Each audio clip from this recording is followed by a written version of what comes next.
Yo, welcome back to the Immigrant section. As always, if you're listening on Apple, click that follow, subscribe, whatever the button is. Same with Spotify. Check out full episodes on YouTube. Subscribe to the YouTube channel. Check all that shit out. Appreciate y'all for coming back. Today, sitting here with me, doing the last night podcast I remember in months is my boy Jessie Singh. Thanks for reaching, man. Thank you for having me, yo. First off, this is a dope fucking setup, by the way. Yo, if you're watching video, you'll notice that the studio has been updated. I moved that fucking weak ass world map that was hanging in the back. I got some decent lights. Now my boy's Jesse's looking at these lights, thinking this shit looks pretty professional. This shit is blaring, bro. Yo, that's what's up. I got the Dragon Ball Z in the back, the fucking Master Killer, and the 36 Chambers of Shaolin and the Wu-Tang, and I got a couple dope ass other ones I've yet to put up. But it feels good, man. You know? Yeah, fam. This is fucking hard. It seems like one of those artistic corners and shit. You know? Yo, what's funny is when I went to the post, I dropped $90 at the poster store, and I'm on serve. Like, what the fuck am I doing?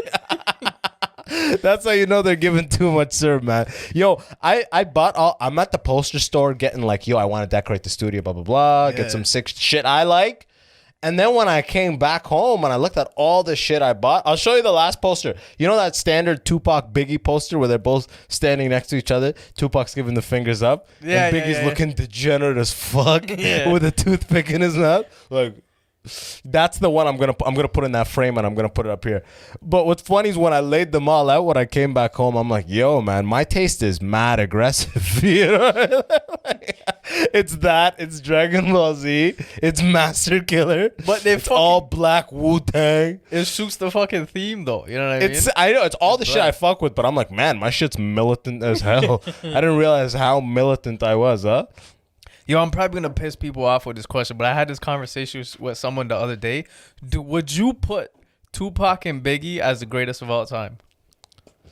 Rappers? Yeah. You know, because they died so young, that elevates it. That's the thing. You got to take that into consideration. That you want to be objective and just look at the music and blah, blah, blah, but you have to take into consideration how they died. I think Biggie was a better rapper. For sure. Biggie was a better MC, but Tupac was like a fucking martyr. Tupac was like Jesus, was like Black Jesus. You know, he made it to saint level, especially the way he died too and shit. For sure, bro. But he was so scared of God, bro. But that's what I'm saying though. I mean, if you look at him as just rappers, like just musicians, because I'm a huge fucking Pac fan. You know what I mean? But Same. But I don't know if you can say he was the greatest of all time rap wise. Do you know what I mean? He was like a poet first. Yeah. And then he got into the rap game. Yeah. 100%. He was a poet first. Whereas Biggie was a freestyler, MC first. You know what I mean? Like in the streets of fucking Harlem for Biggie, right? Yeah. Was Biggie Queens or Harlem? Brooklyn. Biggie was Brooklyn. Yeah, it was Brooklyn. Biggie's Brooklyn. What am I saying? But Biggie came up in way harsher. Tupac came up through art school and stuff, but then went to Oakland, moved to Oakland, and came up with that crowd and got into rap, right? Yeah, I think he has real artistic thing in him, whereas Biggie was looking just for an outlet. Biggie was just angry, fucked up. He's fat, black. He doesn't know his dad. You know what I mean? It's the worst conditions. Yeah. Right? You know, I don't know why you said the fatness made him angrier. Bro, what do you mean? Listen to Biggie's lyrics. You know, ugly as fuck, but Gucci from head to toe. You know what I mean? Yeah, the man recognizes it. Okay? But that's what I'm saying, bro. Is that the reason why? I fucking love Pac, right? But the reason why I'm saying is that exactly what you just said. Like the man's rhyme schemes weren't the most complex. Like he was Hennessy, enemies. Like you know what I mean? Yeah. It's like, Lord, feel me. the same thing every song, bro. It's Tupac was more about what he was talking about. Yeah, and I 100% agree with that. His passion was there. I think as a fucking what is it? Like as a catalyst for music, he was definitely influential. Probably absolutely, without a doubt. One of the most. But I don't know if rap-wise, I think Kendrick Lamar is better than Tupac as far as rapping. Yeah. As far as rapping acumen, if we're talking about rapping, if you whatever it is, flow, words used, stories written, any metric you use to quantify how good a rapper is, I feel like Kendrick would win in pretty much everything. Yeah, but I would also say that without Pac, there would be no Kendrick. Oh, 100%. Kendrick is obsessed with Pac. Yeah, Kendrick is just like a fucking- reincarnated Pac. Yeah. Like in To Essentially. Pimp a Butterfly, the whole every end of the track was Yeah. his like his interview of Pac. It was amazing. Do you have a favorite Kendrick album? Oh, bro, Good Kid, Mad City, man. I listened to that Yeah, front to back, Yeah, dude. that That shit is was just fucking a tough. story being told, especially when the way he opens with Shireen. Da-na-na-na-na-na, da-na-na, da-na-na-na. It was a street in Nasagando. Oh, fucking, you know, it's and like the you know when like a song is on, you know all the words, And the but when you turn it off, you're just not all there. But when it's on, you know everything, right? But and the fucking sketches at the end. Where my motherfucking dominoes at? That shit was hard. Yo. We don't appreciate Kendrick until Kendrick is the type of person that obviously we appreciate him, but if this nigga, God forbid, ever gets shot, we would we would worship him. We would be looking back at his lyrics like, yo, this shit's so layered, bro. The nigga was meaning 3 things. You know what I mean? 10 years from now, it's still relevant. It's still relevant. That's exactly what happened with Tupac. We wouldn't have been doing the same thing we do with Changes if Tupac didn't die at 26. Do you Tupac think- had to die at 26 for us to always be going back to like Changes, get a brother, get little pieces, war on the streets and the war in the Middle East. Instead of war on poverty, they got a war on drugs so the police can bother me. You know, it's the same shit still, but like that's more. Tupac was like the voice of black. His parents were both Black Panthers. Yeah. That's So he had that So he definitely militant- had that fucking. Yeah. I was gonna say though, if he ever rapped like you just did, I don't think anyone would fucking feel the anger. Yeah, right? You were giggling. Oh, What? it didn't help that I was like, I'm doing it, dude, man. But Tupac came through up to some. He saw the shittiness of the East Coast, and then he moved to the West Coast, and he saw the shittiness of that. No dad, his mom addicted to crack. Yeah, man. I think what made him, like, I think that's what gave him that drive was that he saw both ends of the fucking spectrum. You know what I mean? And like, I think exactly what you said was that because of his artistic framework, because to be completely honest, I don't think that image that he portrayed in the media was him. I think. Oh, when he's wearing the Red Wings sweater and he spits in the camera, Yeah, with like, the fucking red bandana. Yeah, that's yeah. not Tupac. Yeah, bro. I think that was just because like I feel like subconsciously he was playing into the knew- image they created for him. And I think subconsciously he knew the only way people are actually gonna fucking listen to me is if I do this. You know what I mean? If I play along to this thing you've painted of me. Exactly. If It's I play that narrative, which is fucked, bro. Have you seen the Last Dance with Michael Jordan? I haven't finished it. But you know how Michael Jordan got painted into he's the perfect American basketball player. Like all the sponsors came and magnetized him like, good. You know what I mean? Kellogg's this. So now he can't do a single thing. One day he dipped after a game they lost and he went to go gamble, you know, quote unquote, he went and gambled with his dad in Atlantic City and the media went off on him. It's like, how does this gamble, blah, blah, blah. It's like, it's like you guys put this image around me and now I'm suddenly forced to live within it. That's what happened to Tupac for sure, dude. Because you get fucking boxed in. You know what I mean? And it's like as soon as you try to get out, it's like there's no fucking way. You know what I mean? They're gonna keep you there. You look like people will be like, stay in your lane. You know what I mean? Do your thing, bro. Do your thing. Like, you know what's funny? I post like daily content.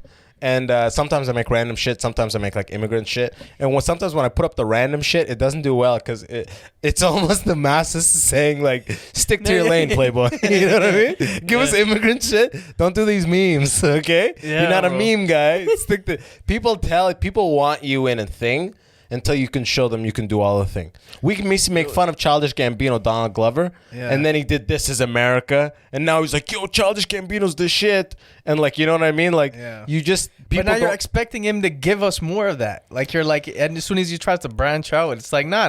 What the fuck? You doing? Go back to the thing we like. Yeah. I wanted to do a bit about this, you know, obviously before COVID and all this shit, but it's so funny. Tupac's difference in like, you listen to one track in Tupac, it'll be like, I get around. And then the next track is keep your head up. They say the blacker the better. The blacker the berry, the sweeter the juice. They say the darker the flesh and the deeper the roots. I give a holler to my sisters on welfare. The other song is like, I don't want to sound sleazy, but tease me. I don't want to piss that easy. You know what I mean? Like Tupac was all over the place. Hit him up, and then Dear Mama, and then like. But the crazy thing is that his whole, like, anyone who listened to him was receptive to all of that. You know, because his passion came through. I think he was like a fucking. Bro, he was like Malcolm X, Michael Jackson mixed, like for the like not dancing industry. wise, but like music and social justice. He was always like, and if you ever listen to him in the interviews, this nigga was reading. He's talking about what he read in prison. He's like, Sun Tzu's The Art of War. Like this nigga's reading generals, like what general strategy, like just the way he thinks. I love it, dude. Tupac was he's the easiest.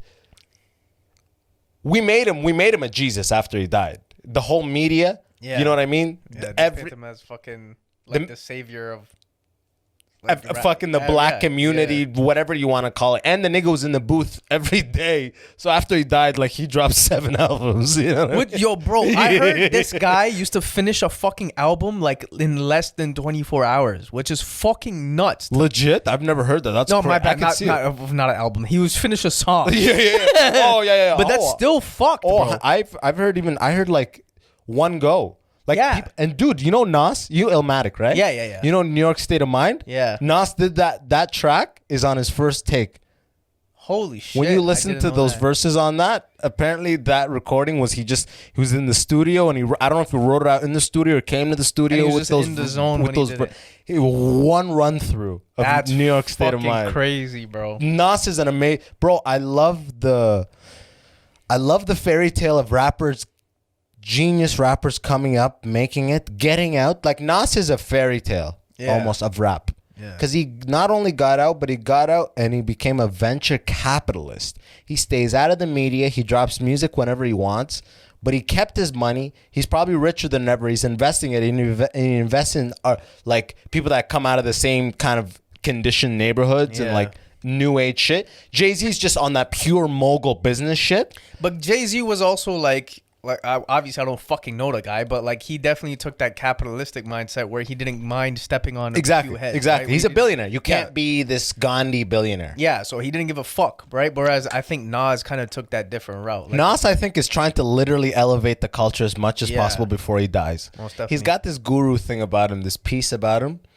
I would feel like the same thing about Chappelle though. Oh, without a doubt, dude. Goat, oh man, have you watched 846? Yeah, I saw it.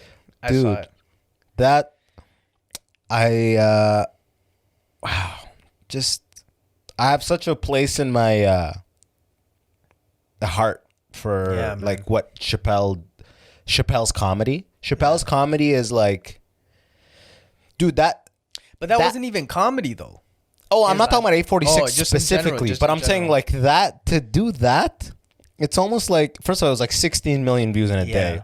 Yeah, which was fun. And he doesn't have a Twitter. He doesn't have anything. It just goes to the top of the YouTube. He's on some Bigfoot shit. Yeah. Wherever his shit drops, it trends to the top right away. You know what I mean? Bro, like the fucked up thing is he put it out as an IGTV, which is not even. Did he actually? Yeah, it came out as I saw it on Instagram before I saw it on YouTube. But he doesn't even have an Instagram page. He put the whole fucking. Well, I guess apparently Rogan did. Post. I think, or someone else did. But it said Dave Chappelle. That was the fucking. So I don't know if he made one for that or someone made it for him. But like that's the only post on there. Legit. That might have been his thing. Yeah, and he probably has like 2 million followers already. Yeah, what I'm thinking in my head is he probably made the fucking Instagram and just didn't know how to use it. He probably just made Instagram, was like, oh, I think it's like YouTube, and he fucking threw the IGTV on there. You know what I mean? Yeah, I literally didn't realize that at all, huh? Yeah, bro. It's like fucking 20 minutes long, and I'm like, how the fuck do you get people to watch an IGTV? Do you know what I mean? Because it's just like, it is a slow, because you don't know where it's going to go, but it's like, you could tell the man just had to put it, had to have this thing put together. For sure, bro. He just had to say these things. It was crazy. It was just like, anyone who survives this fucking nightmare is my goddamn hero. And that one shit, why does the black community make him your hero? We didn't. You killed him, so now he's the guy. That's what it is. He's like, you know what I mean? Yeah, bro. And like, and he sneaks in a couple jokes here and there when it gets too heavy. But Chappelle has transcended comedy. Chappelle has, Chappelle is literally on some fucking what are those old like Greek philosophers and shit like that? Like Marcus Aurelius and shit. Yeah, like fucking like Constantinopolis and fucking these guys. Chappelle's on that philosopher shit. Trust me, bro. At this point, bro. Yeah. I mean, when if he gets a chance to tour, he'll put together a ripping hour. Sticks and Stones. I think Fucking that put it amazing, together. That I Was agree that with. was that the one he did in the belly room? That was the one where No, the belly room was the birds and equanimity or something like that. About the pimp. That was my the favorite. pimp That was book. my I favorite love that. one. But That no, was the my most favorite recent one, Sticks and Stones, is where he's wearing the jumpsuit. the jumpsuit, bro. Yeah. That I think is like such a that's a masterpiece at a level that's like that and Kevin Hart said this on Rogan too. That puts him above Pryor in my book. Chappelle is now he is at, I mean there's no above. Yeah. But I think what Chappelle has like Pryor was the biggest like black honest act that wasn't like like this kind of thing. But that's what I mean. I think it goes back to the same thing we were talking about before, where like without Pryor, there is no Chappelle. Do you know what I mean? 100% that Tupac Kendrick. Yeah. But I definitely think like in a way, Chappelle, what you just fucking said was this dude transcended comedy in a sense that we know that he's not just a comedian anymore. Do you know what I mean? Yeah, this is a fucking dude that we're like he's literally a new category of thing. which is crazy. We bro. listen to him. We flock to listen to him more than a politician, more than any leader, more than if Nelson Mandela had a 20 and was still alive and did random 20 minutes on something. More people in the world will listen to Chappelle. Most definitely, man. And if you look at his If upbringing, Obama put up a thing about anything, name whoever it is, really. You know what I mean? Like, and Chappelle, it just makes me so happy. It gives me this weird tingle inside that, yo, we're doing that same thing. We're going down that same road. in terms of breaking out of that box. No, in terms of our role is what we're trying to do is deliver comedy to the world. And that is that's the elevated enlightened stage 35 years into it. Yeah. But we're on that path. Yeah, That's man. fucking sick, yo. Yo, we're the next. What Pryor did for Eddie Murphy and Chappelle and Chris Rock, he's doing for us, right? And he's been doing it for 20 years. Yeah, bro. He's been like, I think he's already paved the way. I think now he's just fucking doing it for just to do it. It's such an amazing, again, it's almost like the Nas, how we went from Nas. Nas got out. Nas is never in the news. No. Chappelle only wants to be when he wants to be. Yeah. He'll fucking disappear for a decade. Which right? is fucking crazy. That's bro. incredible. That's That you can disappear for a bounce decade. and come back and like come back harder than you left. Bro, that's God level. That's if you watch anime, that's God Trust level. me, Okay, dude, it's so sick. He rejected $50 million, comes back into the spotlight like, yo, my kids are like all like pretty old now. I fathered them. Chappelle. The idea was Chappelle show. He was barely seeing his kids. He was working his ass off, and he was doing the way people were laughing at the sketches was fucking with his head. He's like, I know they're laughing from a place of hatred. All that combined together with the schedule made him dip to Africa. Was? So the sketch, like recent Like interview. the sketch that actually made him be like walk off the set. Yeah. What was it? Just keep talking. I'm just gonna check the phone to see if it didn't stop. The recent interview that I fucking saw from the man was that he was talking about it, and basically it was like some fairy that appears whenever there's like microaggression or racist shit happening. The fairy just fucking pops up. Yeah. And like And it's him? No, it wasn't him. It was just I think it was like a white girl or something playing the fairy, and it would just pop up whenever racist shit would happen, or when like the N-word or something was about to pop up, and the fairy would fucking pop out of nowhere and say some shit. I could be fucking wrong, but that's what I remember it being.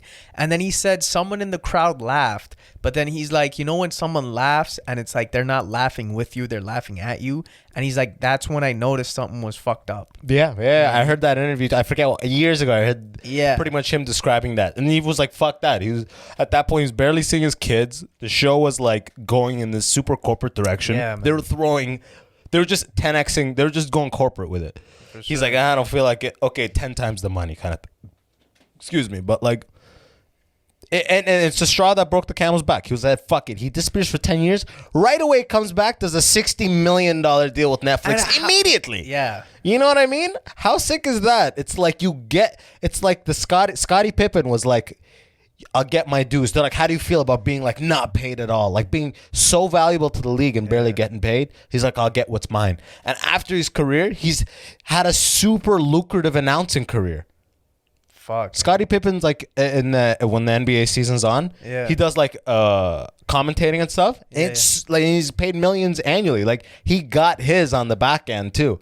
I think that's the thing that I admire about a lot of these guys isn't even like I'm not even trying to study like what they did to get to where they are, because like fundamentally it's just about like owning what it is you believe in and just sticking through that, and then some way, shape or form some shit is gonna come out of that. It's inevitable, you know what I mean? And that's what I'm kind of fucking getting from, like, same thing with Pac.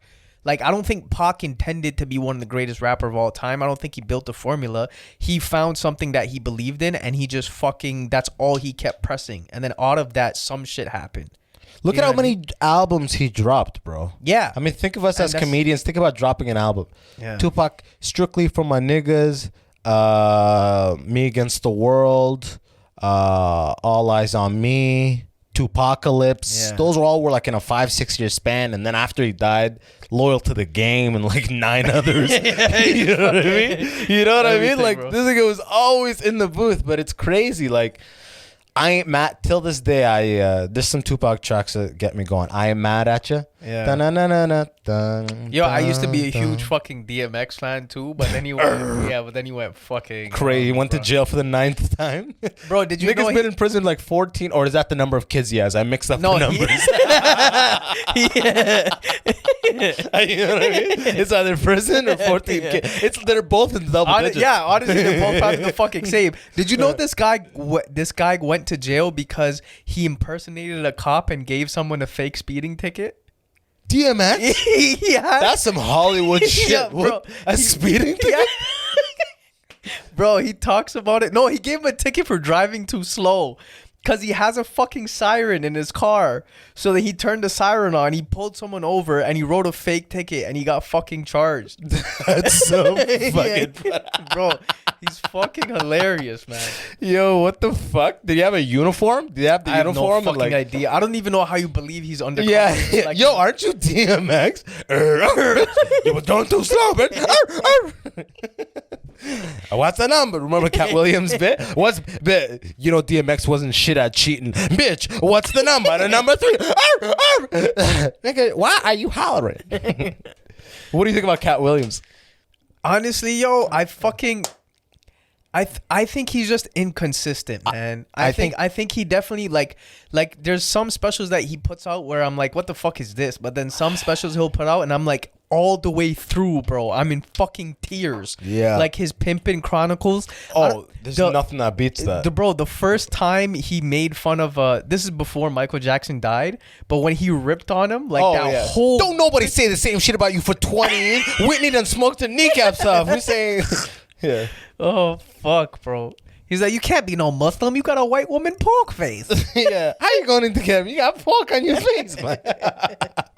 Yeah, I was watching it with my girl, like just showing her, just running back all the classics. It's so sick showing everyone the classics. Hey, all of Louis stuff, Elephant in the Room, the Patrice stuff, all of Chappelle stuff, all of Rock stuff. Yo, you know what I mean? All of Burr stuff. I was going to say, actually, like that you brought Patrice up too. I was going to ask this about Pac, but like, yo, if you think Pac and Biggie were still alive today, do you think they would still have the same rep?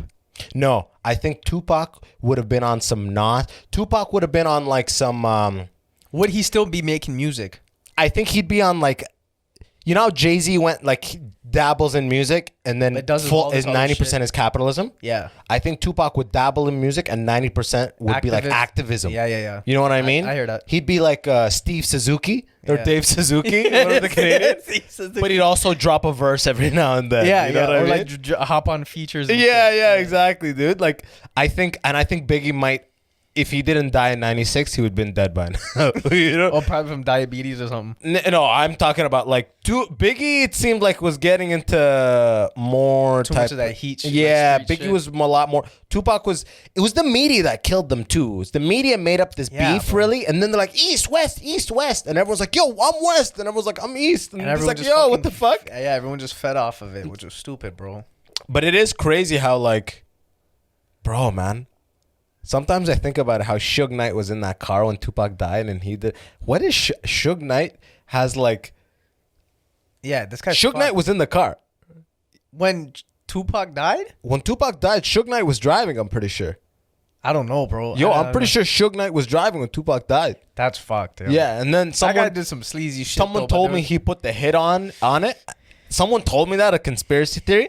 I'm like, Suge Knight is a fucking like heartless. He's like Don King. He's a heartless fucked, bro. businessman. He's fucked. heartless business. Fucking like beat you up, kill people and shit like that. Yeah. There's no way he would put a hit on Tupac and have the streets do a drive-by while he's in the car. Nobody's that stupid. Yeah, like make sure I'm in the car so no one suspects that. No, you're gonna die in crossfire. No one's that. I would never believe a story of him setting up Tupac to die. But he also did a lot of weird shit, bro. There was some fucking interview where, like, after Eazy-E died of AIDS, he was talking about how you could get AIDS in a fucking needle.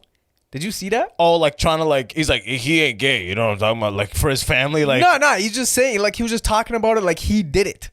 Do you know what I mean? Like, he fucking injected the man with. He was talking about how you could put. Oh, AIDS I in a heard fucking, about that. Yeah, yeah. In NWA, the movie, they did that, right? I don't know. They kind of made it seem like he's nuts. But that's crazy to give AIDS in the 90s. That's a death sentence. I'd rather get COVID right now. Fuck, you bro. know what I mean? Fuck, bro. At least there's a chance to come back from that. AIDS in the 90s is a mud. death sentence. Jesus, man. what about Patrice, bro? What do you think if Patrice was still alive? Patrice was incredible. Every time Patrice had the amazing talent of making his comedy. His comedy sounded more organic in the moment than anybody else's. Bro. He's like it's all so much emotion and stutter and like the word each other. Yeah. Why? You know what I mean? Like that might be half the bit, and it's fucking. And he just ties it in with just attitude. Why? Your clothes. And then he does a shoulder. Like it's just, Patrice did so much with so little. And bro, just his fucking facial expressions. You know what I mean? You're talking about women, like the men working with women is like having the Grizzly work with salmon. Honey. Oh, you look great dipped in honey like that. Yeah. Oh, Bro, man. he was on the next level, man. That dude, and like him too, though. He's just a fucking another example of like someone who just stuck by what they believed in and just fucking full force. You know what I mean? He was very like naturally talented. There's a video of him at like 19 or 18, just on stool doing a set at some club. I don't know where he is, but he's like young as fuck. I swear to God, he's just on like the way he's sitting and doing comedy. The amount of no fucks he gives, bro, it looks like a 10-year comic. I swear to God, he's picking his nose with the mic in his hand. He goes, well, what? Why? And he's flicking boogers and shit, and he's doing, and people are walking out, and the other ones that are staying are, because that was his whole thing. Patrice's thing was 50-50. Yeah. 50 are like, and 50 are dying, or otherwise you don't have like a thing. That was his mentality. Some walk, some and love you, right? But I'm like, holy fuck, this guy seems seasoned as shit before he was 20. Like, holy shit. He's insane, man. He's fucking nuts. I feel like as a bigger dude, like if you're a fat dude going into comedy, it's something about it is just easier. It's easier for people to laugh at, I think, not at fat people. Yeah. It's easier for people to fuck with humor from big people. Number one. Yeah. And number two, I feel like you have like being a bigger person, I feel like there's something about that makes you funny. I've met so many funny as fuck fat people. Many. It's probably because they had to out of comedy, way out of comedy. Bro, that's nothing to the do with only way comedy. they knew how to fucking boost confidence, bro. You have no self-esteem. You have to find avenues somehow. You gotta fucking turn to humor. Exactly. You Dude, know what I I met mean? so many fat, hilarious dudes Yeah. way before comedy, and now I realize it's like, Bro, that's sink why- or swim, right? That's why I got fucking scared when I started working out. I'm like, yo, if I look better, do you think I'll be a shit comic? Like, I used to get people used to do that to me. What? When I first got in San Francisco, they would hate on me in San Fran when I first started. That's probably just because they were fucking racist, bro. No, I'm talking about bro, man.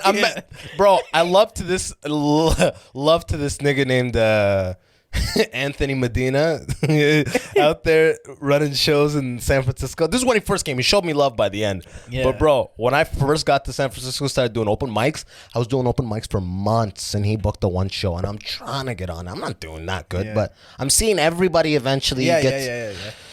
And he just didn't fuck with me for some reason. And one time, I swear to God, he tells me, he goes, bro, you're too good looking to trust. I'm like, what the fuck? I'm here every day at this open mic, bombing or not. How are you going to say some shit? Imagine telling somebody the opposite. You're too ugly to trust, or you're too ugly to be lying. You know what I mean? Yeah. Either way, it's not a, you know what I mean? Like that's not a thing. I have never heard that in my life. Like he was all, he came at me like I was like the white man, like, bro, but I give that vibe sometimes, bro. I remember I used to go to Tennessee to work, and niggas thought I was undercover. Shit, yeah. What? You guys know about who's the plug here? I'd love a little E or M or whatever's hot these days. Oh, I'm being They probably thought. Oh, that I'm you being started- rushed. They probably thought that when you started fucking rapping Tupac lyrics. Yeah, right? Film it. Lord knows. Bro, I grew up on Tupac, and one time I worked at Best Buy when I was 16. Okay. I'm driving to work in my mom's van, the exact blue van or purple van from Good Kid, Mad City, the album cover. Oh shit. That's the exact van I used to always have. I'm going to Best Buy blasting Tupac. It was the song. It might have been Trapped, I forget, but there's one lyric in it that I just kept repeating, and I go in, I'm selling cameras, and I'm still repeating it. I start my shift, and then I go, some guy comes up to ask me something, and I'm 16, black kid, and I say, and the lyric is, drive by and niggas die, murder without a motive while making motherfuckers cry. And then he goes, and then I look back, and he's like, so scared. I'm like, oh, hi. What are you looking for? A point and shoot or a SLR? What can I help you with?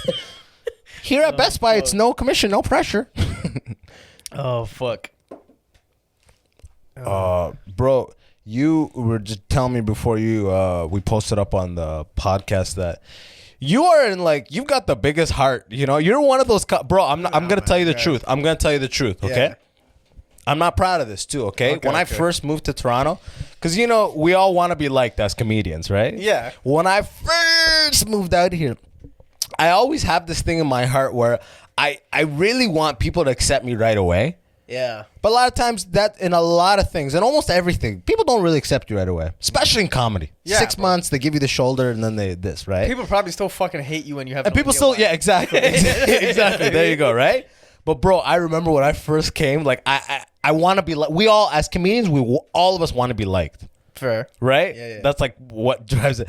When I first came out here, bro, I was like, man, who's this nigga Jessie Singh? Man, bro, everybody, bro, there's not a person you will, if you're a Toronto comic or here listening to this, or just anybody knows Jessie, there's nobody that has beef with you, bro. You have you have the most you're like One Piece? The stretchy guy. Yeah, you're like Goku. You know what I mean? You're like pure of heart, Oh, bro, you I know? don't know about But that, Goku's bro. like stupid and shit. You're not stupid, but you're the pure of heart shit, you know? I remember I was hating too. I was like, man, it can't be this and that. And then I would listen to your act, and you're working with developmentally challenged people. I'm like, man, this thing is fucking perfect and shit, you know what I mean? And then I got to know you, and I had you on the pod months ago, but I'm like, now I see it, bro. I'm like, before we started the podcast, you're fucking helping women get out of you're helping women get out of human trafficking. And you're helping on-street teens get jobs at the same time. Yeah. Like, how? What the fuck, bro? I made TikTok videos all day.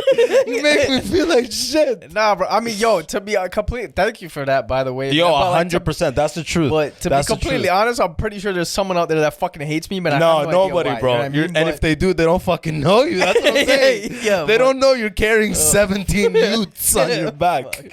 Fuck, bro. But yeah, man, like that shit is like. That's just something that I was just like, I felt inspired to do. You know what I mean? And the weird thing is, yo, that's what I'm conflicted in right now. Is like, I love comedy, but I also love what I do, like in terms of work. So it's like trying to find a way to either mesh both or give my full attention to one. And it's like, how the fuck do I do that? You know what I mean? And I think, my bad, I'm going to go on a tangent here. But like, I think like that's one of the reasons why I praise fucking... Not praise, but that's why one of the reasons why I look up to Chappelle so highly is not just him as a comedian, but also like what he stands for. You know what I mean? He was that person that like I saw was like, he has layers to him. Like he wasn't just a fucking comedian. He showed you that he's a human being who feels things. You know what I mean? And like as a comic, it's very fucking difficult to break out of that box because everyone expects 100%. You to be that person to shed light on any situation that's happening. But it's like, yo, sometimes I just want to feel shit. Right? You know what I mean? He waits on stuff. Bro, and even his that award that he recently the Mark Twain speech. Mark Twain, bro. I watched that on repeat, bro. And I cried almost that first one. Trust when me, he goes, I will fight for any practitioner of this art. Yeah. I was like,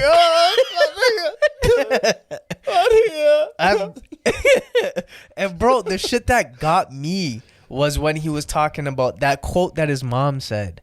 He said, sometimes, she goes, fuck. Sometimes you have to show people that you're a wolf so you can be the lamb you really are, or something like that. No, sometimes you gotta sit with the wool to. Sometimes you gotta lay with the sheep to show people the wolf you really are. It's something like that. And then it goes like that, and bro. I laid that talk. I would fight.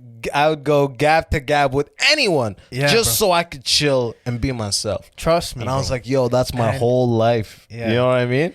And the reason why that shit resonated with me so much was because the man literally said that like he was always a timid person. Like he hated scared to fight. He hated confrontation, but like as soon as you challenged him to verbally or like to talk, like he would shut you the fuck up. You know what I mean?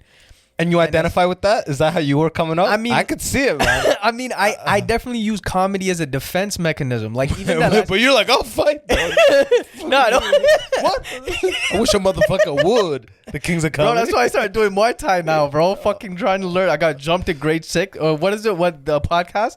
Oh, you think I jumped? Yeah. That story's hilarious. Yo, check out. I forget what episode it is, but I cut that in a Getting Robbed by Jessie Singh.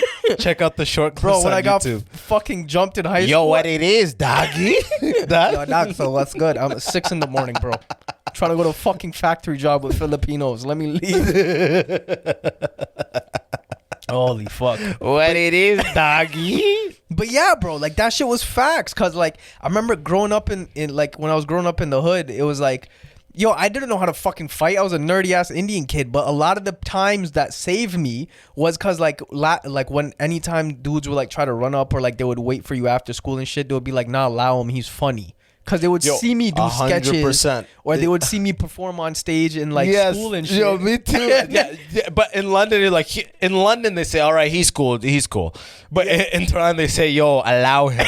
Yo, allow him, fam. Yo, that guy's a funny thing right there. Yo, he's got jokes. So. Yeah.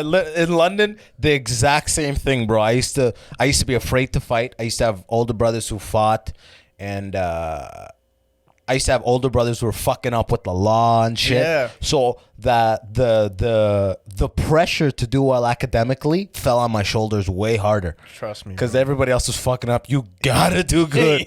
You know what I mean? So focusing on that, when you focus on that, you think more logically. And when you're logical, like I was like a smart kid, logical, afraid to fight, you know, because I overthink. Yeah. I overthink. Yeah, I only see the negatives. I'm a fucking $1 million baby. My neck on this curve. You know that stool scene in $1 Million Baby?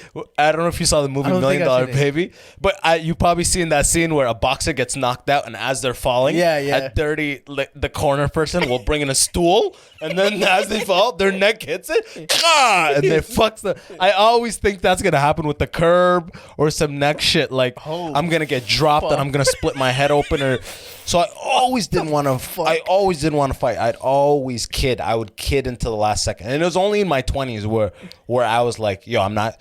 I started to take the stance. Like before 20, I would kid until the end. Yeah. I would never get aggressive. I would kid.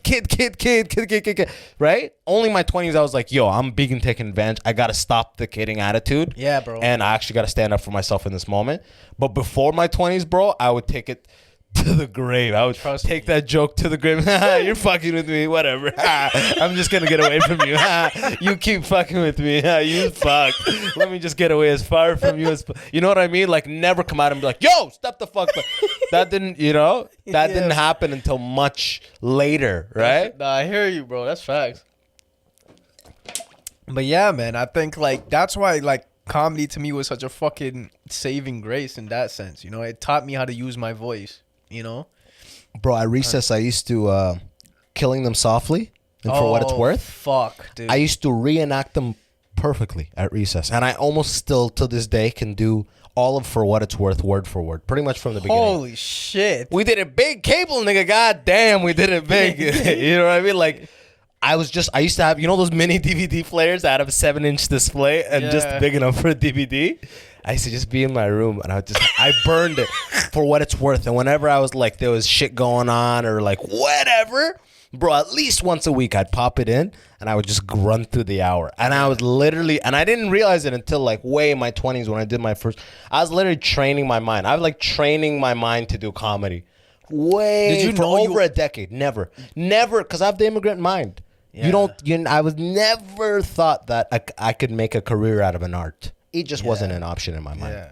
And I had to become the engineer before and realize I hated it before I could do anything else, really. So when did you find out you wanted to do comedy? 2 years into engineering in Detroit. I'm miserable doing engineering. I'm depressed. I don't know what it is. How long ago was this? This was 2015. Holy shit. 2015. Yeah. Yeah. Pretty recently. Yeah. If you think about it, right? Just 5 years ago. It's crazy. 10 years ago, I was in school. I'm in Detroit, and I'm just like, I'm getting paid, and I got bro, all I wanted because I grew up poor. You have hood dreams. Yeah. I want I want a nice this car, and I want a nice place. I want a nice car. Yeah. I got them. I got a nice salary, and I got it all young. And the spark just every day went away. Yeah. 6 months to a year later, all that shit feels like nothing. It just feels, all you see is what it costs you a month. And you realize that you just trapped yourself to making at least this much dollar amount a year or more. Yeah. So now you got to work for the promotion. You're just in this little hustle because you tied yourself to these possessions. So the thing you wanted, bro, all I wanted was a nice car growing up. All I wanted. I'd look at the cars. I'd be like, yo, that's a fucking this. That's a fucking that. I'll do what that is. Yo, that model just came out. Yo, new model of your family. Yo, it looks sick. New stock wheels are dope. All that. Then I get the car. It's sick for a year. And then it fades. 2 years, I'm just depressed, bro. And I hit my first open mic in Detroit. And the rest is history, bro. Oh, the rest. Yeah. I mean, I bombed horribly, horrifically. Some people have a good story. Like, yo, I killed the first time and I bombed the next couple times. No. Yo, I died, bro. The thing is, my first fucking set ever was at Absolute, so it went well. But then it got to my head because I'm like, oh shit, I'm not hitting the mic. I'm like, bro, I'm a fucking natural. And then 6 months just ate shit, bro. Just fucking ate a dick, bro. At least a year for me before I started getting like. I could be confident that I could go up there and be like, it's a 50-50. 50-50, I'll do well. Most definitely. For that first while, you have a good set every 6 or 5. You know what I mean? But I was going to say, you see how you were talking about losing the spark with engineering and shit? Did that ever happen with comedy? Never. Bro, that's how you know. That's how you know, man. Dude, ask my girl. Like, because I put all the focus I had for because I was going out a lot, almost like 5-7 days a week. Yeah. Mics, shows, blah, blah, blah. But all that effort and hours, I shifted to online stuff. So TikTok, Instagram, right? Yeah, yeah. Bro, I asked my girl, I'm like, when I come up with a funny idea, yo, I'm so excited to record that shit. I don't get paid a buck. I don't make anything. I just want to be like, yo, if I can get it on the phone how I'm picturing it, this is going to be funny as fuck. And that's all it's about. And like that feeling and having, because bro, I came up as an immigrant and my, like, a father of, a family of 8. Yeah. A father with an economics background, an MBA, who had to drive a cab for almost 20 years in London, Ontario, because they don't fucking accept any of that shit. And he got his MBA from Holland. They don't even accept Netherlands, bro. That's fucked. As long as you a nigga, they're like, nah, bro. Are you sure that doesn't say fucking Sudan village? Yeah, it's Netherlands. Nah, you good. No, like, so he got fired. So, like, very money conscious. Big family, barely, you know what I mean? So I grew up extremely money centered and focused. Yeah. I heard that. So everything in my life was like, how can I make the most amount of money? And when I started making money and having net income, having excess disposable income, the obsession became, how do I grow this money as fast as possible? Shit. Okay, we're gonna do stocks, we're gonna do ETFs. Maybe we can get we could split a house with my boys. What else? I used to buy trucks from Ontario, legally import them into the United States and sell them in Michigan. Because V8s depreciate in Ontario fast. People don't want V8s here. Yeah. In Michigan, V8s hold their value a long time. I don't know if this is still the case, but back in 2016, I bought an 06 F-150 for 3 Gs. Yeah. Took it over the border. 3 Gs Canadian, took it over the border, sold it for 6 American. I don't even know what the fuck you're saying. I just know that you just said cars make more money in Michigan. That's where. That's so funny, bro. For some reason, when I like something about immigrant, I assume you have some sort of fundamental car understanding. And a lot of you guys don't. Yeah, that's what I just fucking retained for that whole conversation. Big motors, V8, big trucks. People don't fuck with them in Ontario. Nobody wants a gas guzzler. But in Michigan, people want the biggest fucking, it's a state. Why? Because people want the V8 because it can fucking haul a lot. You know what I mean? It can fucking just, it's a fucking V8, man. Was your cock little, bro? Get a fucking, you know what I mean? Like, it's a V8, bro. It's just like but anyways, the point is I made 100% return in like a month. But it's like you can only import a couple before the border's like, what the fuck are you doing? You're here as an engineer. Why are you importing all these F-150s? Oh, you know? The point is, once I started making good money, my obsession became, how do I grow the extra money? So it always was a money obsession. Thing. Always, until comedy. Until all this shit happened, until I got into stand-up, because I never would have thought I'd do something like 5, 6, 7 days a week, never asking for $1, committing mad hours, and all I'm thinking about is like getting better. Like all I'm thinking about is the subjective growth of it. I never, if you told me when I was 15 or 16 that I'd be doing this, quit an engineering job and be doing open mics.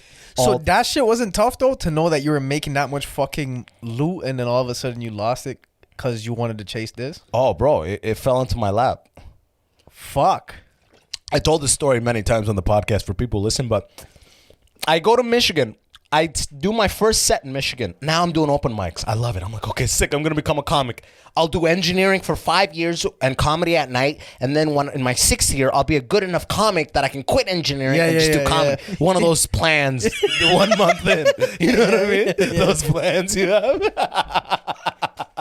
So, but in the meantime, I'm still depressed. And I'm thinking, yo, Michigan is the problem. The problem is I don't have sun. I'm going to move to California. So I get a job in San Francisco, bro. That's where I meet, Anthony Medina and shit like that. Yeah. I moved from Detroit. And then in San Francisco, I go in. In Michigan, I was going 1 mic a week, maybe. First 6, 7 mics. And then San Francisco, I started going every day. I'm like in it 100%. 6, 7, 8 while months. Still working. Whilst I'd leave. I drive from, imagine I worked in San Mateo. It'd be like, imagine like working in Mississauga, we'll say like distance-wise, and living in downtown Toronto. and being done in the office 6:30, rolling a little joint, and as you drive right into the corner, and then do the first mic there, and be out every night till 10. Every day. That's wild. Going hard, okay? Yeah. But eventually this company laid me off essentially. They laid me off, and because I was on a visa that required me to have a job, I lost the visa. So I had to leave the country. And now I'm living in San Francisco, fucking expensive as shit. Every month I'm losing $3,000 out of my savings. I got to get the fuck out of here ASAP. The rent's fucked. You know what I mean? Like I don't have the money to stay. So I dip the States. I come back to Canada, and I'm like, yo, okay, so what are my options right now? Do I get an engineering job? I'm about a year into comedy at this point, obsessed. I'm like, fuck it. Let's just go fully into comedy. And like I got a job at a friend's company in London, which was an engineering job. It was like, it's kind of like I was coming to Toronto. That's when I first met you. I used to come up. I don't know if when we first met, I was from London. And I would drive up to Toronto all the time. I remember that, but I don't remember where we first actually met. Probably Greenleaf or like Smiling Buddha or some shit like that. Holy fuck! Like, it was a while. It's like Buddha, bro. I'm talking about November 2017. Yeah. I'd come in like 3-4 times a week, do all the mics, drive back to London, do this, and as soon as I hit 5 months with this job and I could apply for EI, I quit. May of 2018, moved to Toronto. 100%. Jeez. Yeah, bro. And now there's just, bro, now I have no money, like Serb. Sir. And life is so much better. So, you know, to anybody out there who's like in a similar situation, just know that it's scary. It really is scary because my family was kind of dependent on me. And they still kind of are. But I set things up in a way that make it so it's like I was paying for a lease for my mom for 4 years when I was working corporate because my dad would always buy her junk fucking cars. Yeah. She bought that mechanic every 3 days because my dad's cheap as fuck. Yeah. So then when I got a job, I was like, fuck that. Fuck all that shit, mom. You getting a Kia Soul. It was hot. It was a hot back. Yeah. Dear mama. Right? Just know you are appreciated. This was back in 2014. Kia Souls were hot as fuck. You know what I mean? They had the song and everything. But anyways, so I was paying for that. Now I can't really pay for that. But now it's like I do other little things to figure it out. But now my younger siblings have graduated, except for my little brother. He's still in school. But my little sister, she's working full time now. My older brother was like fucking around and like didn't have a shit together for years. Now is like has a steady income. Doing this thing. So they have slowly taken the burden off of my shoulders because they see me fully. At the beginning, they weren't fucking. They're like they thought I lost my mind. Yeah. But eventually, they see, oh, you're fully committed, and life's way better now, man. Life's fuck the money, because you'll know when you get the money, you just live proportional to what you make. That's I it. hear you, man. You and know I what think, mean? but I think I'm kind of stuck in that predicament right now, where I just feel like my mom's because she's a single mom. You know what I mean? So she's kind of dependent on like me helping out with the financial shit. But I definitely feel like if I can try to figure that situation out, that I'm, like you said, man, like I'm pretty blessed with just knowing that I can do something that I love, whether that's comedy or like working at where I'm at, and like not have to worry about the fucking money shit. Cause I think that's usually the fucking hardest part. At least not hardest part, but I think that's one of the part that like definitely puts a restraint on people is how do I get my financial shit figured out? You know what I mean? 100%. And I'm still not there because this Serb has been like an artistic grant for me, bro. Yeah, and which is fucked because like it only took a whole fucking pandemic for us to realize we had this funding just pulled out the ass. Yeah, the 70 billion. All right, pay it back though. What the income taxes on it next year. What the fuck, bro? Yeah, right. Not just 100 billion. Oh my god. But man, you know what? Who knows? Maybe those financial options are around the corner for you. Maybe they're 6 months away. Maybe they're a year. Maybe they're 2. The point is, your love for comedy is not going to go away.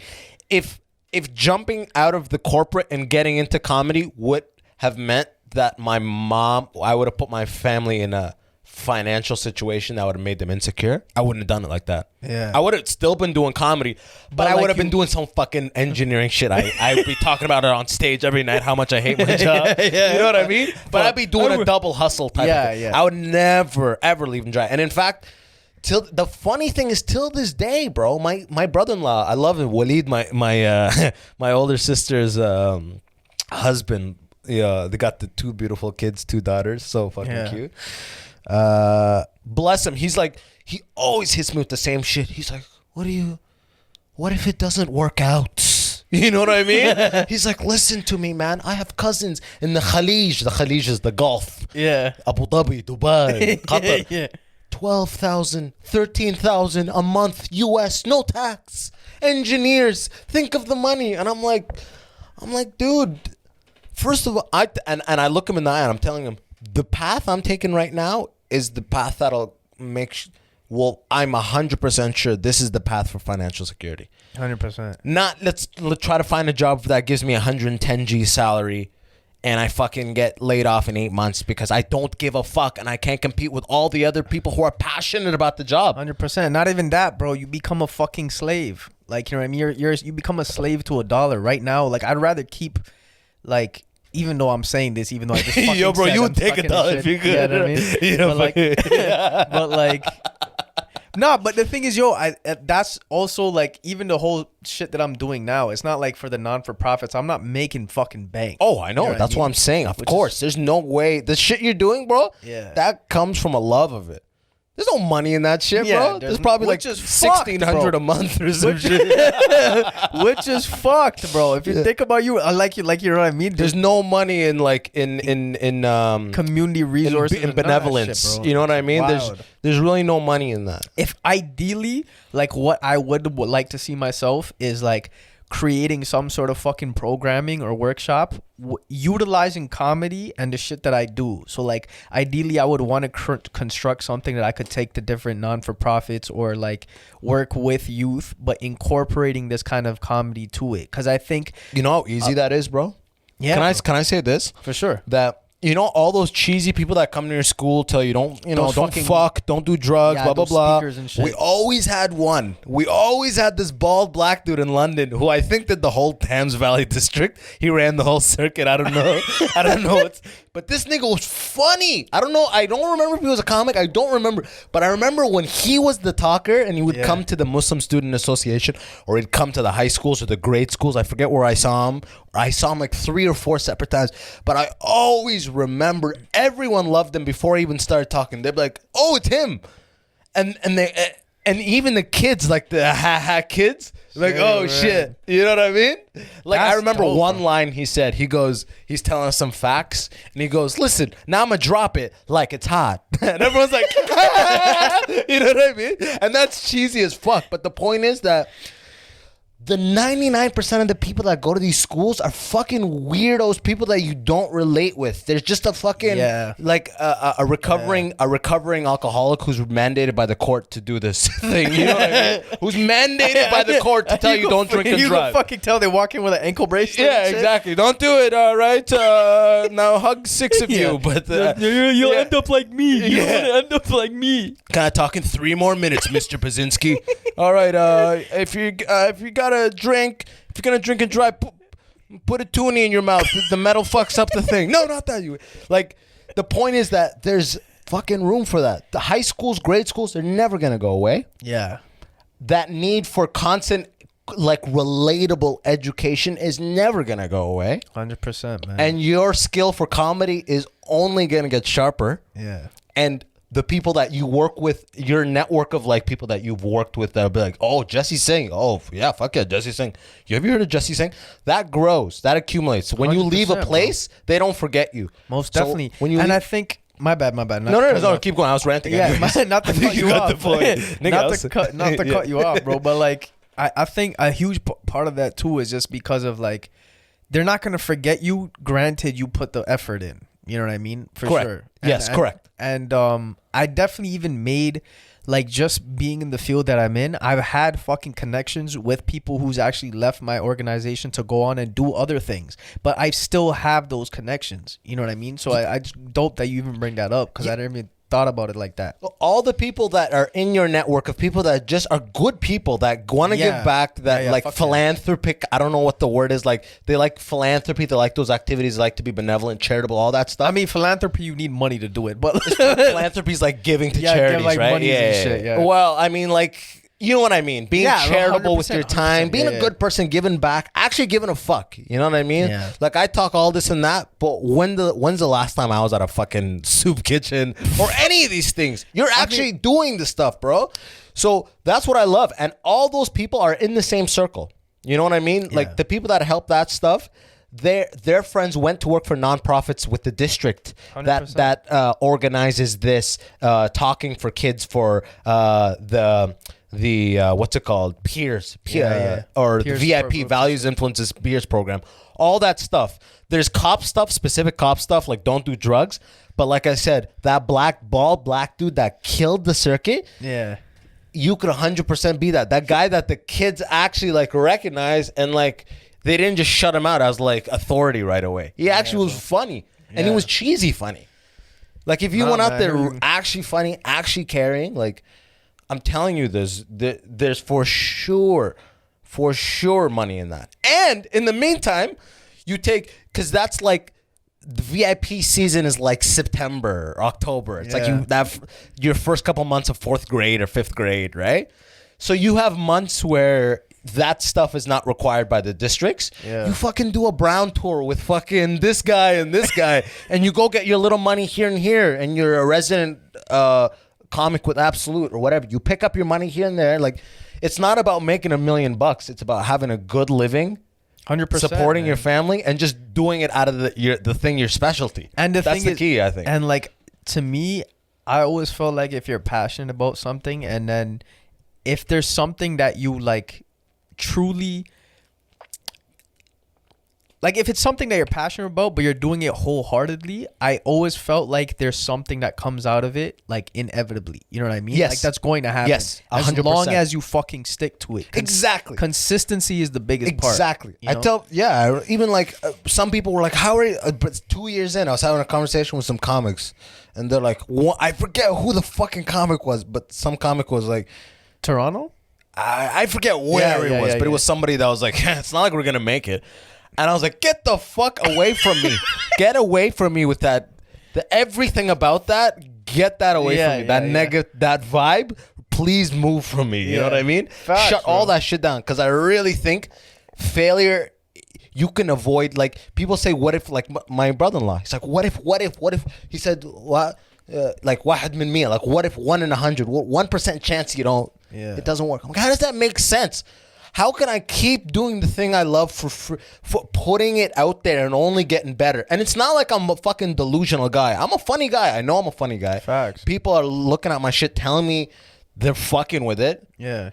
I see growth here. I see I'm fucking up here. The point is, I know I'm funny. I'm not like delusional, like thinking I'm not some 45-year-old random fucking white dude who's like, I'm gonna be a rapper now. You know what I mean? Like, this isn't some weird mental case shit. I know I'm funny. I know I can do this.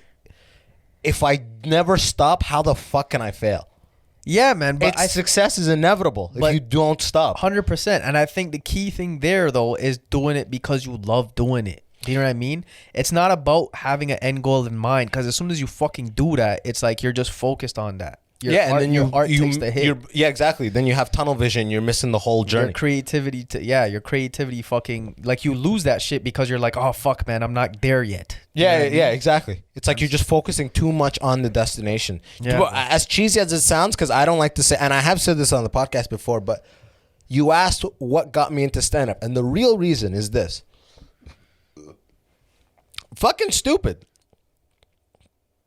It was at least cheesy in my mind. A self-help book. What was the book?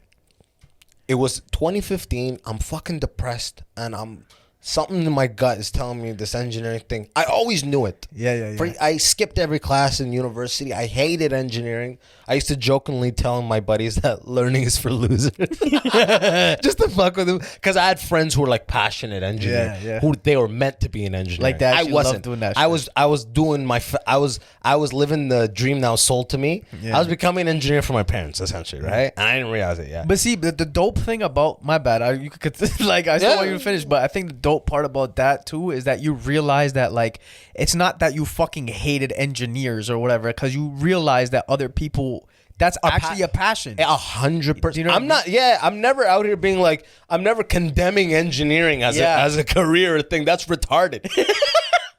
It's just a real passionate engineer has no business doing comedy. Yeah. Has no business No in stand-up, fucking and way. vice versa. No fucking way. You know how much shit I used to get into for all those years in corporate just because of the shit I would say and my attitude toward things? Yeah. It just clashed with corporate. But the point is, I'm depressed. I know something's wrong, bro. I get a book called No Rules, No Excuses, written by a famous professor from Waterloo. He's a super famous professor. His name is Larry David. Yeah. Okay?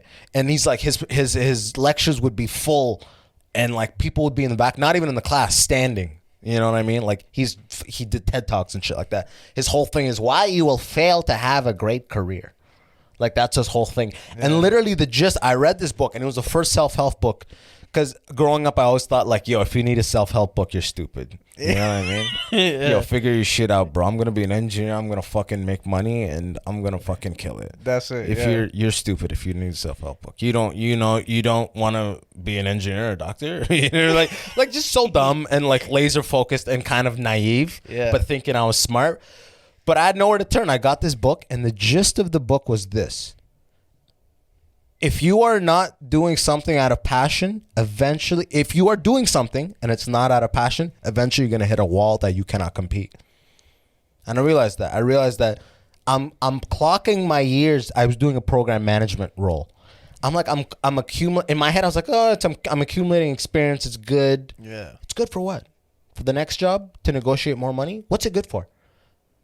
I realized that I'm clocking years and experience of a thing I don't give a fuck about, and at one point I'm gonna come up next to somebody who loves doing this shit, and the sea of people around me are people who made it that far have made it that far out of passion or love or enjoyment of the work, and I'm like, yo, I gotta get out of this now while I still have control.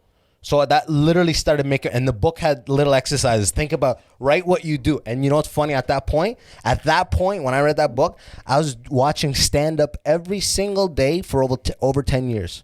Every day, I would watch one clip of like Laugh Factory or something. I was obsessed with stand-up for like forever. And it was right there in front of me, bro. It was right. I'm watching stand-up every day. Like, what the fuck can I do? I'm reading the book. They're like, write the 5 important things to you. I literally wrote them out. I still have it upstairs. I wrote it out. Fuck. Travel, take care of my parents, live comfortably in something else. And like, bro, it just clicked. I'm watching stand-up and I just, in that moment, those 2 things that existed as in a possible career and stand-up comedy as a career, a line connected the 2. And it was like, yo, that's fucking crazy, bro. And bro, my fucking nickname in grade school by a bunch of people was Chappelle. You know what I mean? Like I've been this guy and I did a post about it and people came out of the woodwork like, yo, finally, this is what you were meant to do. This is what you were meant to do. This sounds more like people in my nano engineering, like, what are you doing in this class? They always like, everyone was like, oh, yo, yeah, bro. Yes. You know what I mean? Yeah. And I did that first open mic, died a slow death, and went back for the second one, and so on and so forth, going, bro. Rest is history. But it's amazing, though. All I know is that I really feel like I feel like I saved my life, honestly, in a weird way. Nah, bro. I think you definitely did too. The feeling I would have in the morning of knowing like I would have to do 8 hours of tremendously mentally tasking bullshit that I had no vested interest in before I could hit the open mics. It's like some weird boot camp shit. It's like, just get through that 8 hours. You're just surviving at that point. Just surviving for a huge salary. Yeah. It's a big salary at the beginning, but as soon as you sign that paper, you spent every dollar. Bro, and that is my biggest fucking fear, man. Like, my fear is, like, some people say they're afraid of failing or not making it. My biggest fear is living a life that's not fulfilled. You know? Yeah, I'm so scared of regret, man. That I think was my driving force for fucking comedy. That was like my driving force for like even traveling when I just fucking cut to Thailand. Well, there was more to that, but like you know what I mean. You went to Thailand randomly? By myself, yeah, 'cause I got my fucking heart broken. And after I'm like, bro, I gotta find myself. When was this? This was in October. Yeah. Did you find yourself? Yeah, bro, I found myself the first week. And I With found, 6 bitches.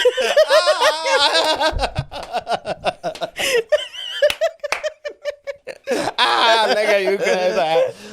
yeah, But, bro, I found myself the first week, and I found myself inside someone else the second week. Yeah, That was yeah. a balanced trip, bro. It was Yo, how's Thailand? I want to go, bro. fucking beautiful, man. It was like I actually went there for the first week out. I was there for like 7 days for this silent meditation retreat. Yo, you've done those? It was. I want to do It was those. the hardest fucking thing Yo. mentally I think I've ever done, bro. Did you finished it? Yeah. How'd you feel at the end? Honestly, Exhausted. I was done. Yeah. You did it? No. Just Oh, fucking oh, around. yeah, bro, I No, was no. I want to do, but it's so intense. Bro, I'm like, I don't know if I could do it that. was 7 days of no talking. You're in the middle of the forest, right?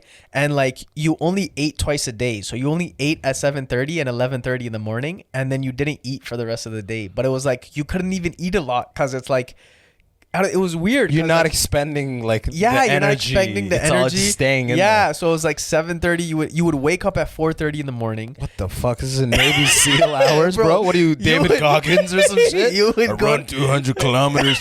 You would go to bed at 8:30, and the bed wasn't even a fucking Was bed. a cut. It was a wooden bed. It was like this. Yeah. And it was like the pillow was a wooden block with a dip in it. You're not gonna get discipline on a mattress, nigga. Yeah. Shit. This Serta isn't gonna build up your discipline. Fuck. Yeah, nigga, can I get that Serta? I got scoliosis. You must find the Serta within you. Oh, Shit. fuck, bro. It was mud, bro. And the fucking showers were like outside. It was just like a pipe. And there was like this well thing, but there was always frogs and shit in it in the morning. I thought I was going to get warts in my dick, bro. Were you It at was peace wild. with the whole poor conditions like 3, 4, 5 days into it? Or are you still like, Bro, the I, fit. think, I wish frogs were in this shit. Like so meditated. Yo, the fit. I wish frogs weren't in this. Right? I definitely taste frog right now. Oh, fuck. Bro, the physical shit didn't bother me. Like, it wasn't even the shower. It wasn't any of that. silence. It was the fucking silence, and then I couldn't get out of my fucking head. Yes. You know what I mean? Because we were That's why sitting, I'm afraid.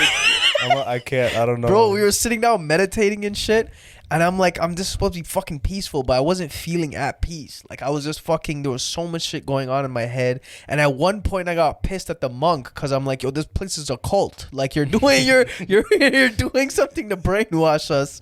And then yeah, but like by the 4th day, I talk about this on like all these other podcasts too, but like by the 4th day is when like I had this one moment where like everything was clear. Like I didn't have a single thought, and I was looking at a tree and I just started getting fucking emotional because it was like I was looking at this tree for the first time.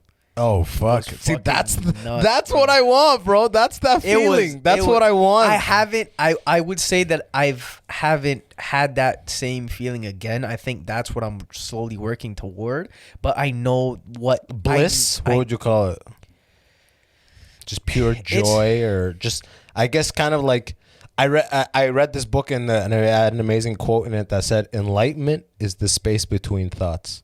That's beautiful, and I think that's exactly it. Yeah. You know, and I like right now, even like when because I still continually meditate, but I think right now, and I'm gotten a lot better with the whole anxiety and like the overthinking and shit. Same, but same. I think what's definitely helped is like this idea of like, because I used to hear monks and shit say this all the time, because I love listening to those videos too, where they talk about you're not the body and you're not the mind, right? And I'm like, what the fuck does that even mean, right? And the idea behind it is that you are not your body and you're not your thoughts. You are the thing that's aware of it.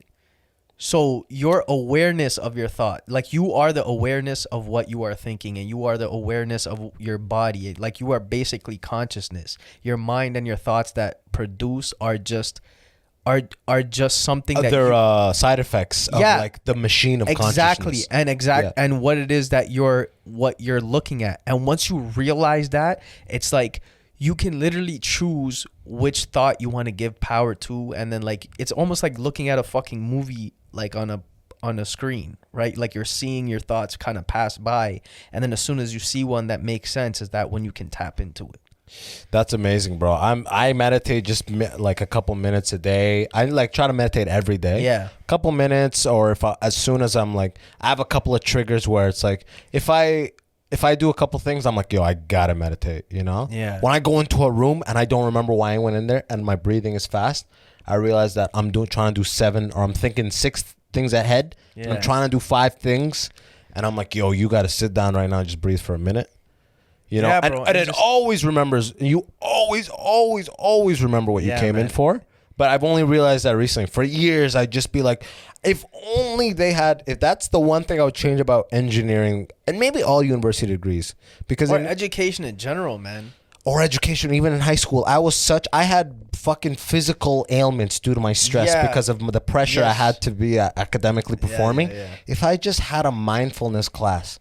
Just a class that forced us to do mindfulness meditation for 10 minutes a day and walk this, because I would never believe it. Because I always thought meditation was what Piccolo does. You know, you fucking cross your legs and float. I thought that was meditation. You know, I didn't realize it was just focusing on your breath. You know what I mean? Or focusing on whatever the external thing you want to focus on. But for mindfulness, it's breath. I didn't realize it was that. If you walked me through that when I was a kid, through 10 minutes of like in, out, I wouldn't have been able to deny the calmness I would have felt after. Yeah, bro. And it's like, and it's weird because like people will like say like, oh, like you're just telling me to fucking breathe deeply. Like it's not doing anything. But like honestly, just try it. Like, you know what I mean? Right. That's like, cause it's like, yo, it's fucking simple, and we have this tendency to not believe things that are simple. We need to overcomplicate shit because we're like, otherwise it doesn't make sense. Yeah, like if it was that simple, if it was that simple. Yeah, but like no one is doing it. So like, you know what I mean? 100%. It's like you got to realize that if you meditate for 5 minutes, it's a different thing than if you meditate for 15 minutes or 30 minutes or 1 hour or 1 day or 7 days. And that thing you get in 7 days, that's some monk shit. That's man. Some like, it's just consistency. But you get benefits even at the 10, I do 4 or 5 minutes. I set my timer when I make coffee. It's 4 minutes. Yeah. And I literally every morning, I set the timer for 4 minutes and I sit on the deck and I breathe do meditation for 4 minutes, and it fucking helps. And I write my ideas every morning. Bro, and the thing is, it's not even what I find is not even the amount of time you actually do it. It's just the amount of time you're actually present.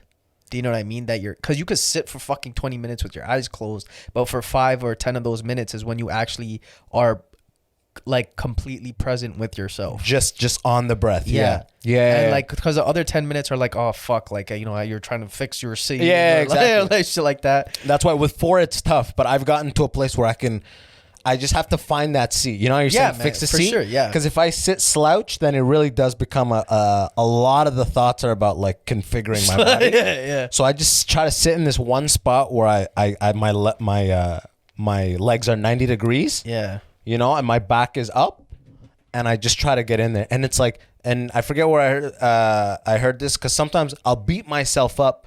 I used to beat myself up for realizing I'm thinking. Realizing I'm focusing on thoughts. But you got to realize that the whole battle, mindfulness, the whole thing, it is an activity of returning to the breath. Yeah. You know what I mean? Yeah. You're going to realize you're on a thought. It's just about returning. Just being like, oh, fuck, those wheels I got to put in, out. But seriously, though, those wheels. In, out, and then it'll fight less. Man. It'll fight less. 5 minutes into it, that's in your presence. You're not fighting. You're seeing all the thoughts, but you're not laser beaming on it. They're just floating by like balloons, kind of thing. Yeah, and then you just get better at it through that practice. Like one of the dopest things that one of the monks said was like when I was sitting down. This was like on the 3rd day. They gave lectures every morning, and he was talking, and he was like, and by this day I wanted to quit. I'm like, I'm fucking leaving, bro, right? But then he was kind of like, by this point you're probably frustrated and you're getting angry because you're like, oh, you came here to stop your thoughts. You came here for a peace of mind, and you know you're not able to do that. And he said, if you're trying to do that through meditation, you've already failed. He said the idea of meditation is not to achieve enlightenment, nor is it to achieve a peace of mind. The idea of meditation is just to let go, and it's the idea of letting go of the power and control that you're giving your thoughts. You know, like just as like you said, like you might be thinking about all these things that you have to do, and it's not even about like you can't sit there and be like, oh fuck, I'm thinking again. It's like when you see that, just acknowledge it. Just be like, okay, I'm thinking. Yeah, exactly. And just bring back it to the back. breath. Exactly. Back to the breath. Yeah. That's it. I used to be like, fuck, I'm not doing this. Yeah, bro. And then just like it would stop. Yeah. I just like, fuck, this is too much. My mind, man. I used to be like that, man. I think too much. Yeah. Everybody thinks too much. Yeah. You know what I mean? Everybody's mind does. And yo, physiologically, like if people want to make it fucking complicated, the scientific reasoning why this shit even works is because when you're stressed out or like you're going through everyday life, you're literally like your body is getting tense, right? Yeah. You're because before, back in the day, the only reason why we would have to deal with stress is because there's something external that's happening. So there's like, we're in danger. There's like fucking hyenas or some shit. Fight or flight shit. But now it's like the stress is, oh, I have to meet a deadline or I have to pay bills. So it's like, you can't fucking do anything about it until it happens. So it's like because of that now, like your body's going into that same fight or flight mode. Your breathing becomes shallow because your body is getting ready to either run or to fight something off. And because you can't do that, you get stuck. So the idea of coming back to your breath is allowing oxygen back into those tense parts of your body and relaxing your body, which is sending signals to your brain, letting you know like, yo, you're okay. And that's why meditation is allowing you to be present. Exactly. Lowering your heart rate, like physiologically lowering your heart rate, lowering your blood pressure, oxygenating your body. I used to do a regimen where I would stretch, meditate, and then stretch. Yeah. And when I meditated, 5, 10 minutes, 7 minutes, whatever it was, and I stretched again, the same stretches, way more flexible. And all I did was sit there cross-legged and breathe for 10 minutes. How am I way more flexible now? Yeah. You know what I mean? Yeah. And that's why even yoga is a spiritual practice, right? It's not just it's not putting, like, it's not white girls in tights putting in their legs in pretzels and shit. You know what I mean? It's like a battle with your body. Yeah, a battle with your mind. Yeah. And it's like, and I think it's dope that we're able to fucking bring these traditions and stuff over, you know, like from like Buddhism and all these like ancient practices for sure.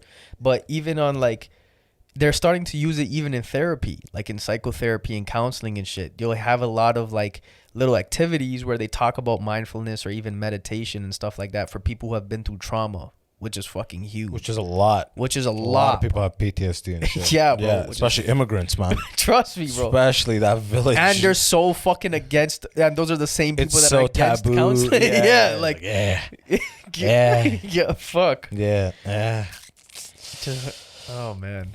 Like they'll be talking about their fucking childhood. Like, oh, I saw this guy get blown up in front of me. Like, I had to leave my house when I was 5 years old. I raised a family at 14. Did you ever go to therapy? No, what the fuck? I'm not, you know. You think I'm crazy? Yeah, right? My buddy told me of like one story of like how immigrants really do need therapy. He's like, because he just started, he had like a shoulder problem and he started getting like physiotherapy for it. Yeah. And then he somehow transitioned to regular therapy. I don't know what fucking insurance benefit scam he was doing. But the point is, he started seeing huge benefit. And he's an immigrant. He's like Afghani. I think he's Afghani, right? Yeah. He's like an immigrant too. And his dad has hard. He's like, my dad needs this. He's like, one time I remember my dad's friend coming over, and he said one time I remember my dad's friend coming over, and like his dad grew up in war and fucked up shit he never talks about. And he said his dad's friend came over, and his dad told his friend about how he saw his buddy get killed slowly in some weird, some next level fashion, and he started laughing. Right? And he said when the dude, his buddy, left, he said he was crying profusely for hours. Just crying, losing it. Yeah, man. Like there's shit in there. A lot of people deal with some shit that a lot of the older generation, they're just gonna, they'll never do it. They'll probably just never do it, and they'll just hold on to it, and they'll die off in the next generation. Maybe it'll be more okay. But some people they'll never. Like my dad, my dad just one answer responses for everything. But bro, that's why I think it's so fucking important to like for it to build up that self-awareness. You know what I mean? Because we have the luxury, because we are in Canada. that's facts. And we have the privilege and luxury to do that. Actually you know? do that. To actually have that time. And you know what I mean? It really is a luxury. 100%, man. Because some people are just trying to deal with the next meal, next this and that. But we're just like trying to be like, we have all our basic necessities taken care of. Yeah. Now let's mend up any mental wounds or emotional wounds. You know what I mean? That's kind of at the bottom of the totem pole for the world. You know what I mean? As far as like survival and stuff. But I bet you some psychologists would argue it's the top. You know what I mean? Like, how do you feed yourself without a healthy mind? Like, man, shut the fuck up, nigga. These niggas running from bullets, man. Yo, we're fucking Sierra Leone. They're cutting arms and shit. But how do you feel about it? But in a weird way, man, I was thinking about this the other day too. Is because like you're right. You're absolutely fucking right. It's like I'm not gonna go to a fucking a starving kid in a third world country and be like, oh, just breathe. Like, just breathe and you'll get a fucking sandwich.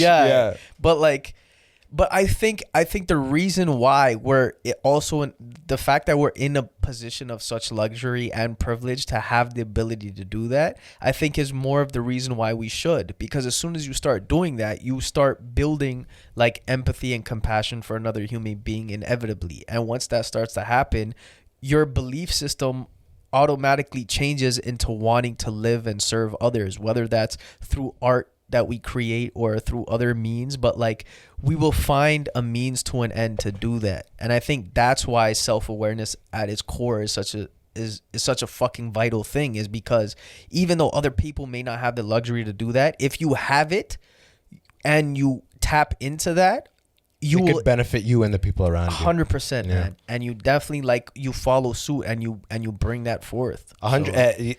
They say rising tides raise all ships. You know what I mean? I haven't heard that. Rising tides, I think that's it. Rising tides raise all ships. So it's like if 50% have the luxury and 50% don't, for those 50% that can dig into that and go into that and generate more empathy, then it just, for the collective of humanity, it raises all of our level of empathy and humanity. 100%. It only does humanity better. And in a weird way, I see that happening now, just because like that shit's becoming so prevalent and people are becoming more aware of it. Like it's obvious, like fucking long ways ahead. But I'm like, once I started doing that, I started surrounding with like-minded people, and I've started seeing those signs, like how we can kind of move in a better direction. So yeah, man, I got faith, to be honest, that like we'll see a different like light at the end of this. I do too. I think I forgot what they were gonna say, but I think before COVID they added therapy and counseling as part of like necessary part of like OHIP and stuff. And like that fucking should have been done from time ago, bro. Yeah. You know what I mean? But at least it's done now, right? Yeah, now let's just focus on police brutality. Let's focus on that for now, right? Fuck. But bro, we've been going at it for about an hour and a half, man. Jeez. I'm gonna call it. Do you want to plug anything, bro, before we fucking land this thing? Hit me up on Instagram. Where's Jesse's dad? You can also check out. you can also check out. Actually, if you hit me up on Instagram, my YouTube link is already in the bio. So I'll put that all in the description. Dope. So hit that up. Dumb Woke Podcast episode 1 and 2 are out now. I got like little segments up on the fucking Instagram page. And even besides all of that shit, if you just want to hit me up to talk or ask questions, I'm about it, yo. This is the fucking guy, and he means it. He'll have a real heart-to-heart conversation. This nigga did 7 days of silence just so he can talk with you motherfuckers, okay? Fuck. On my end, as always, like I said, hit that, all the follow, subscribes. Yo, rate it on iTunes. That helps with the algorithms and shit. Rate it 5 stars. Say something nice. Yo, it's sick, blah, blah, blah. Say your favorite episode, whatever it is, but it actually really helps. Yo, I appreciate y'all so much for listening. Let me know if you're watching the video. Let me know what you think about the new studio. I'm still gonna put some shit here and there, but love y'all as always. Appreciate y'all coming. Peace. Peace and love, baby.